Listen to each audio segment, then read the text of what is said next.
We're going to move on to Mr. Paul. Paul, the guy, the big cheese of the day here. And I really appreciate Paul because I'm a detail-oriented person, overthinker, compulsive.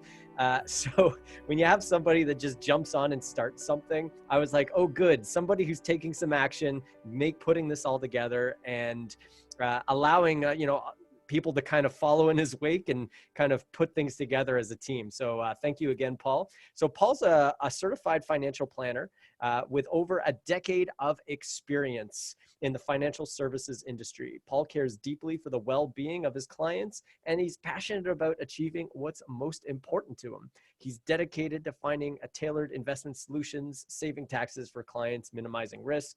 In July 2019, he opened an Edward Jones office in Maryville area to serve his local community, and he regularly hosts free retirement investment seminars.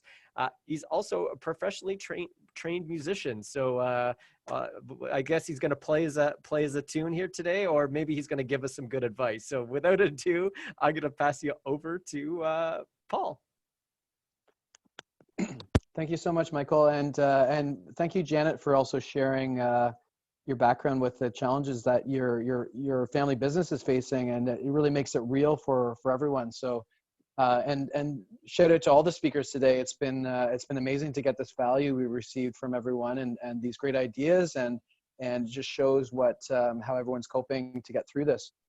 Now, originally, I was just going to talk about like the economic situation, investing in that, but I thought I would take a more of a creative approach to this because I am a creative person, and as a musician, I actually did study music in school and composed music for orchestra, symphonies, and what have you. And I love the creative side of things. So what I thought I'd do today is take some lessons we can learn from nature. And there's two creatures I'm going to focus on, and this is just basically to use as an illustration of what we're going through in the two options we had. So there's an animal called the pangolin. It's a shy creature, resembles armadillo, and when it's threatened, it basically rolls itself up into a ball. Now, this strategy worked well when it was being attacked by lions or leopards or hyenas, because its armored plates would have scales that would cut and inflict serious wounds on the predators. But the thing is, they're no match for a weapon-wielding human in Africa who simply basically just pick it up and they put it in a bag after it curls up. Poachers actually kill an average of 2.7 million African species each year. And February 2019, they authorities seized 30 metric tons of pangolin products, including 2,400 boxes of frozen animals, 60 live ones, and 360 kilograms of scales. One pangolin retails for $350 at restaurants, and actually $600 per kilogram in Vietnam. So in January 2019, there was a shipment that was seized from Nigeria valued at $8 million US. So that's the life of the pangolin. Now I want to take a look at a completely other animal, actually an insect, and this is the butterfly. So the butterfly uses natural adaptation to adapt to its surrounding in order to prevent itself from being eaten by predators. So there's a Klima butterfly, which closes its wings, and it looks actually like a dead brown leaf right on a branch. There's the owl butterfly, which has looks like a picture of big eyes, owl eyes on its wings that it uses so predators think it's actually an owl. Or there's a monarch that actually feeds on poisonous milkweed, and then birds know that they need to avoid this butterfly. Then there's another butterfly that actually takes the next step, a viceroy butterfly, which actually has evolved to mimic the wings of a monarch. So it then basically uses that strategy to avoid being eaten as well by imitating a poisonous butterfly. Even the caterpillars have used camouflage. So there's one called the spicebush swallowtail caterpillar. It can basically looks like the head of a snake to scare off harmful animals. There's even one that it's called the bird poop caterpillar, which the camouflage is pretty much self-descriptive in that case. And but most caterpillars are green, which allows them to blend into the leaves, which it feeds upon. So the butterfly has perfected this adaptation to change. You know, from the caterpillar transforms itself into the chrysalis before emerging as a beautiful butterfly and spreading its wings as it soars into the sky. So why am I talking about pangolins and butterflies? You probably might be asking yourself. Because the pangolin represents a hard-shelled creature that was effective in the past at defending itself, but now faces extinction from the failure to adapt, well, at least until now. Whereas a butterfly has been able to creatively evolve over time and adjust its surrounding environment in order to survive.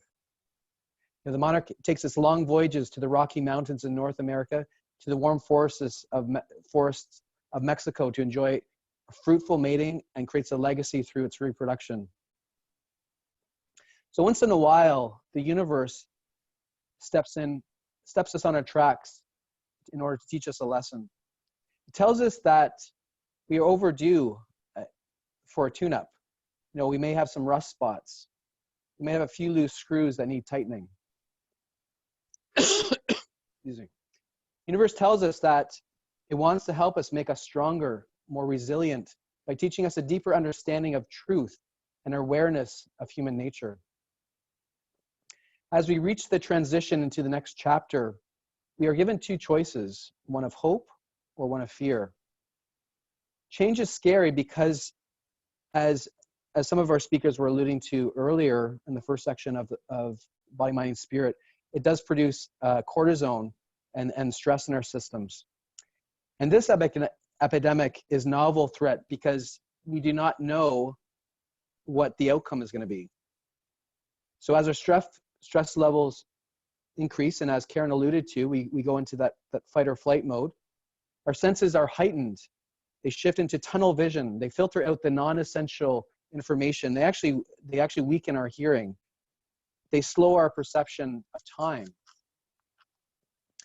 In the men that were in the Fukushima tsunami and nuclear disaster, they actually did studies of their brains, and they found that because of the continuous stress that they featured, actually broke down the neurons in their brains. They actually literally became dumber from the stress. You know, in this state of mind, all we want is certainty, and we don't like any change or ambiguity. We feel a loss of meaning as things are not as they're supposed to be. We experience normlessness. It is not fair that the rules of a functioning society are now broken. We feel powerless as we have no control of our situation. So in a recipe of fear, there's three ingredients. There are loss of meaning, normlessness, and powerlessness. I was actually on a talk to a psychologist just this past week. It was very interesting. When we lose hope, we lose interest in that which used to bring us joy. But you do have a choice to make when faced with universal change. You can choose hope and resiliency to transform ourselves into the business, just as the caterpillar transforms into the chrysalis before emerging as a butterfly. Or are you going to choose rolling yourself up into a ball, you know, feeling sorry for yourself, and hope that everything is going to fix itself? Wait for the government to come in and provide you with your, you know, the food and supplies that you need, and just wait till everything blows over? But would you not rather want to transform yourself and your business to embrace this change, be fruitful, and start a fresh new journey of discovery? So what does that mean for your business? Is that something that only you can decide? What is your passion? What is it that sets your soul on fire? During the Great Depression, there was a man named Leo. He lost his accounting job actually twice during the Depression, during the economic slowdown. But he used his skills to start a radio and amplification business. He later then he teamed up with a guy named Clayton Kaufman, who invented the lap steel guitar and worked for Rickenbacker. Then they combined together and they started their own business, and his last name was Fender. So they created Fender electric guitars and amp, and that was during the Great Depression. And as Karen was also mentioning earlier, that's when actually the most of the millionaires were created, was during the Depression. So those of us who can rise up and recreate ourselves, recreate our businesses, it's you got to understand that this is an opportunity, and that people are hungry for knowledge, for information, and for adding value. So those who seek opportunity, embrace change, are the ones who emerge prosperous, and they seek comfort in their own, because others are just seeking comfort from their own daily routines. So change is difficult, but it's necessary for evolution. Forces us to embrace technology and to its fullest capacity. So we have to seek the silver lining and spend as much time needed to build up, to spend time with your family and friends during this time when we're powerless to do much else. I encourage you to try to embrace new opportunities that emerge while, from this panic and fear. Be a leader who cares for the well-being of others. Share your compassion and provide support in order to heal this pain. Help others to cope with the economic shutdown. As recessions, they are a natural part of the economic cycle. We have been through these before. Paul, use just your if you could strengths. wrap it up real quick there, buddy. Yeah, no worries. So use your strength to command forward with a plan, improve your life, your business, and lives of others, because we can make it through this together. Let's embrace the change, reinvent ourselves and our businesses so that we may thrive once this fire is behind us. So, as you know, own your truth and live your dream. Thank you.